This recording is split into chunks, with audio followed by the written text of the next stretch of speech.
और आपको अब दिखाते हैं 24 मिनट में 24 खबरें। बॉलीवुड अभिनेता निर्देशक सतीश कौशिक का निधन हो गया। अनुपम खेर ने ट्वीट करके इस बात की जानकारी दी। उन्होंने सतीश कौशिक को श्रद्धांजलि अर्पित की। उन्होंने ट्वीट कर लिखा, जानता हूं मृत्यु हुई इस दुनिया का अंतिम सच है, पर यह बात मैं जीते जी कभी अपने जिगरी दोस्त सतीश कौशिक के बारे में ऐसा लिखूंगा, ये मैंने कभी नहीं सोचा था। 45 साल की दोस्ती पर अचानक ऐसे पूर्ण विराम। ओम शांति। सतीश कौशिक हिंदी फिल्मों के डायरेक्टर, प्रोड्यूसर, अभिनेता रहे हैं। इन्हें मुख्य रूप से फिल्म मिस्टर इंडिया में अपने बेहतरीन प्रदर्शन के लिए जाना जाता है। इसमें इन्होंने कैलेंडर की भूमिका अदा की थी। सतीश को 2 बार बेस्ट कॉमेडियन के लिए फिल्म फेयर से भी नवाजा जा चुका है। सतीश कौशिक का जन्म 13 अप्रैल 1956 को हरियाणा के महेंद्रगढ़ में हुआ था। सतीश कौशिक ने अपने करियर की शुरुआत बतौर सहायक निर्देशक शेखर कपूर के साथ फिल्म मासूम से की थी और इस फिल्म में सहायक निर्देशन होने के साथ साथ उन्होंने इस फिल्म में अभिनय भी किया था। उन्होंने बतौर निर्देशक अपने करियर की शुरुआत अनिल कपूर और श्रीदेवी की फिल्म रूप की रानी चोरों के राजा से की थी।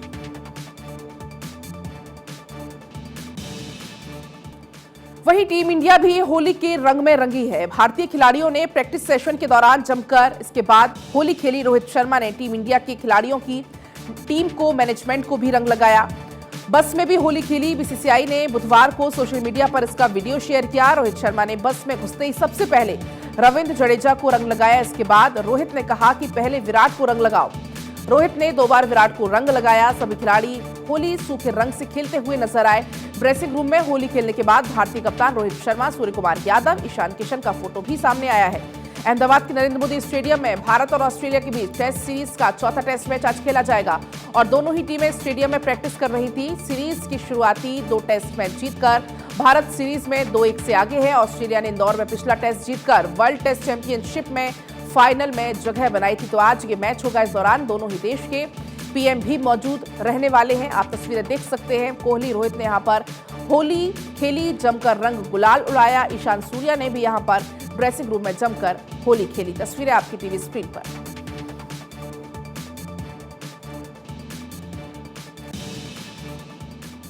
भारतीय जनता पार्टी के राष्ट्रीय अध्यक्ष जेपी नड्डा आज मिशन कर्नाटक पर रहेंगे। आपको बता दें, नड्डा बेंगलुरु में एक रोड शो में भी हिस्सा लेंगे, जनसभा को संबोधित भी करेंगे। बीजेपी की कर्नाटक इकाई के मुताबिक नड्डा पार्टी की विजय संकल्प यात्रा के तहत हो रहे कार्यक्रम में हिस्सा लेने के लिए कर्नाटक पहुंच रहे हैं। जानकारी के मुताबिक जेपी नड्डा आज शाम को करीब 5 बजे HAL हवाई अड्डे पर पहुंचेंगे और विजय संकल्प यात्रा में हिस्सा लेने के लिए केआरपुरम इलाके में जाएंगे।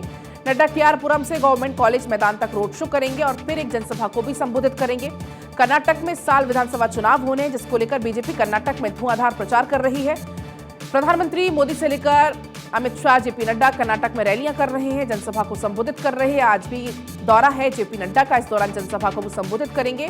कर्नाटक में विधानसभा चुनाव होने, इसको लेकर बीजेपी रणनीति के तहत काम कर रही है। किस तरीके से पार्टी को मजबूत किया जाए, हर बूथ पर पार्टी को कैसे मजबूत किया जाए, इसको लेकर बीजेपी रणनीति के तहत काम कर रही है। रोड शो आज होगा, इसमें जेपी नड्डा शामिल होंगे और जनसभा को भी संबोधित करेंगे बीजेपी के राष्ट्रीय अध्यक्ष जेपी नड्डा।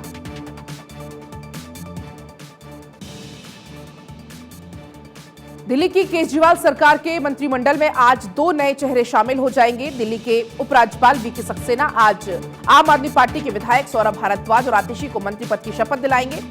दिल्ली के उप मुख्यमंत्री मनीष सिसोदिया और मंत्री सत्येंद्र जैन के इस्तीफे के बाद से मंत्रिमंडल में 2 जगह खाली हैं।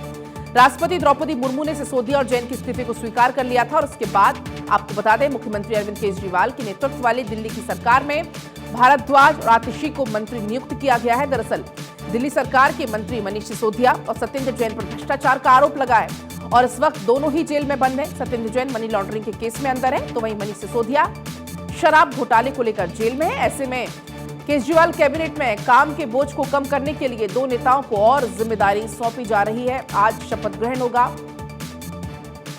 केजरीवाल कैबिनेट में 2 नए चेहरे देखने को मिलेंगे। आतिशी और सौरभ भारद्वाज को कैबिनेट में जगह मिलने जा रही है। उपराज्यपाल वीके सक्सेना शपथ आज दिलाएंगे। दोनों मंत्रियों पर भ्रष्टाचार के आरोप के बाद से 2 पद रिक्त थे।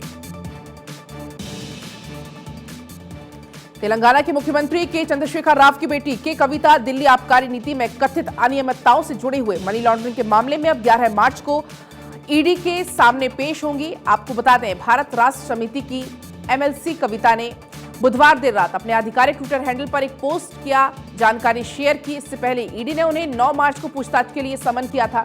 बीआरएस नेता कविता देर शाम को हैदराबाद से नई दिल्ली पहुंच चुकी हैं। ईडी दिल्ली आबकारी नीति में कथित अनियमितताओं से जुड़े हुए मनी लॉन्ड्रिंग के मामले में कविता और हैदराबाद में व्यवसायी अरुण रामचंद्रन पिल्लई को आमने सामने बैठाकर पूछताछ करना चाहता है। ईडी ने सोमवार को पिल्लई को गिरफ्तार किया था। रिपोर्ट में यह दावा किया गया कि पिल्लई ने ही पूछताछ में कविता का नाम लिया था। इस मामले में सीबीआई पहले ही बीआरएस नेता कविता से पूछताछ कर चुकी है। आरोप लगाया गया है कि दिल्ली सरकार की शराब व्यापारियों को लाइसेंस देने की आबकारी नीति में कुछ डीलर्स का पक्ष लिया गया था। उसके लिए उन्होंने कथित तौर पर रिश्वत ली थी। हालांकि दिल्ली में सत्तारूढ़ आम आदमी पार्टी ने इसका खंडन किया है। वहीं इस मामले के बाद दिल्ली के उपराज्यपाल ने आबकारी नीति को रद्द भी कर दिया था।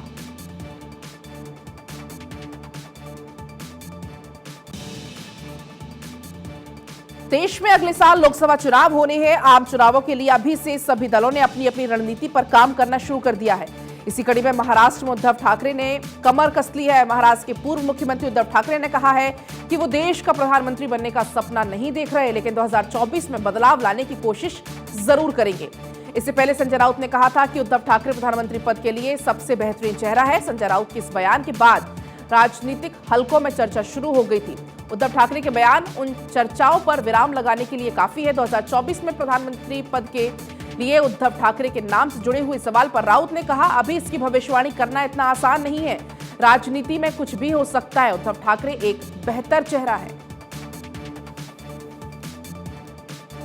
देखिए, बड़ी खबर आपको बता रहे हैं। लोकसभा चुनाव पर उद्धव ठाकरे का ये बड़ा बयान सामने आया है। पीएम बनने का सपना नहीं देख रहा, उन्होंने ये कहा, लेकिन हाँ, चुनाव में बदलाव लाने की कोशिश जरूर करूंगा। संजय राउत ने उद्धव के नाम पर इसके पहले आपको याद होगा वकालत भी जमकर की थी। महाराष्ट्र के डिप्टी सीएम और वित्त मंत्री देवेंद्र फडणवीस आज साल 2023-24 के लिए राज्य का बजट पेश करेंगे। ये महाराष्ट्र के, आपको बता दें, एकनाथ शिंदे सरकार का पहला बजट होगा। बजट पर बात करते हुए मुख्यमंत्री एकनाथ शिंदे ने कहा कि बजट राज्य भर में महिलाओं और मध्यम वर्ग की जरूरतों, आकांक्षाओं को पूरा करेगा। बजट को लेकर सीएम ने कहा कि ये हमारा पहला बजट है, हम अपने वायदों को पूरा करेंगे। हर कोई अनुमान लगा रहा है कि बजट उनके लिए होगा। मैं आपको बता सकता हूं कि हम इस बजट में महिलाओं, मध्यम वर्ग की जरूरतों, आकांक्षाओं को पूरा करने का प्रयास करेंगे। मालूम हो कि राज्य में पिछले साल सत्ता परिवर्तन के बाद शिवसेना बीजेपी सरकार की ओर से बजट पेश किया जाने वाला ये पहला बजट होगा। बजट से पहले मुख्यमंत्री ने इस पर कहा कि सरकार लोगों से किए अपने वायदे को पूरा करेगी। इससे पहले राज्य सरकार ने विधानसभा में साल 2022-23 के लिए अपना आर्थिक सर्वेक्षण दस्तावेज पेश किया। आर्थिक सर्वेक्षण के मुताबिक वित्तीय वर्ष 2022-23 के दौरान महाराष्ट्र की अर्थव्यवस्था 6.8% दर से बढ़ने की संभावना है। तो आज ये बजट पूरा होगा और इस बजट को आकांक्षाओं को पूरा करने वाला माना जा रहा है। उन्होंने शिंदे का बयान सामने आया, कहा कि हम अपने वायदों को जरूर पूरा करेंगे। नेपाल में राष्ट्रपति पद के लिए आज चुनाव होगा। नेपाली कांग्रेस के रामचंद्र पैडोल और सीपीएन यूएमएल के सुभाष चंद्र इस पद के लिए दौड़ में आगे हैं। राष्ट्रपति चुनाव में प्रतिनिधि सभा के 2 पूर्व स्पीकर के बीच ये मुकाबला है। 8 दलीय गठबंधन समर्थित उम्मीदवार रामचंद्र पौडेल, जो कि आपको बता दें, जबकि इसके अलावा सीपीएन यूएमएल की ओर से सुभाष नेमबांग को उम्मीदवार बनाया गया है। मतदान संसद भवन में सुबह 10 बजे होगा। 3 बजे तक ये मतदान चलेगा। आयोग शाम 4 बजे से मतगणना शुरू करेगा। शाम 7 बजे परिणाम घोषित होगा। रामचंद्र पौडेल वर्सेस सुभाष नेमबांग होगा। 2 पूर्व स्पीकर के बीच ये मुकाबला होगा। शाम को 7 बजे नतीजे आएंगे। शाम को 7 बजे परिणाम घोषित किए जाएंगे। कौन होगा नेपाल का राष्ट्रपति, ये बड़ा सवाल लगातार बना हुआ है। राष्ट्रपति पद के लिए आज वोटिंग होगी और इसके अलावा शाम को 7 बजे नतीजों की घोषणा कर दी जाएगी।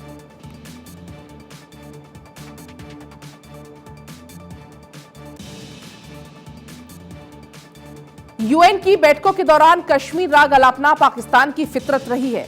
अब पाक ने महिला दिवस के मौके पर महिला, शांति और सुरक्षा को लेकर हो रही चर्चा में एक बार फिर से कश्मीर का रोना रोया है। संयुक्त राष्ट्र की सुरक्षा परिषद में महिला, शांति और सुरक्षा के मुद्दे पर आयोजित चर्चा में पाकिस्तान ने कश्मीर का विषय उठा दिया। इस पर भारत ने उसे विश्व बिरादरी के सामने ही लताड़ लगाई। पाकिस्तानी विदेश मंत्री बिलावल भुट्टो की ओर से कश्मीर का विषय उठाने पर यूएन में भारत की स्थायी प्रतिनिधि रुचिरा कंबोज ने कहा कि ऐसे दुर्भावनापूर्ण दुष्प्रचार का जवाब देना भी मुनासिब नहीं है। रुचिरा कंबोज ने इसे आधारहीन और राजनीति से प्रेरित बताया है।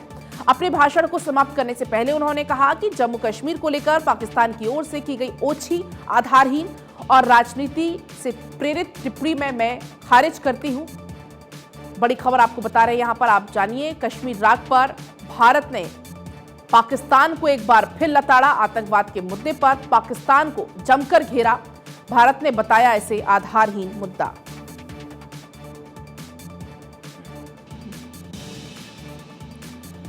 पाकिस्तान के हैदराबाद में एक हिंदू डॉक्टर की हत्या कर दी गई। 60 साल के doctor Dharmdev Rathi skin specialist थे।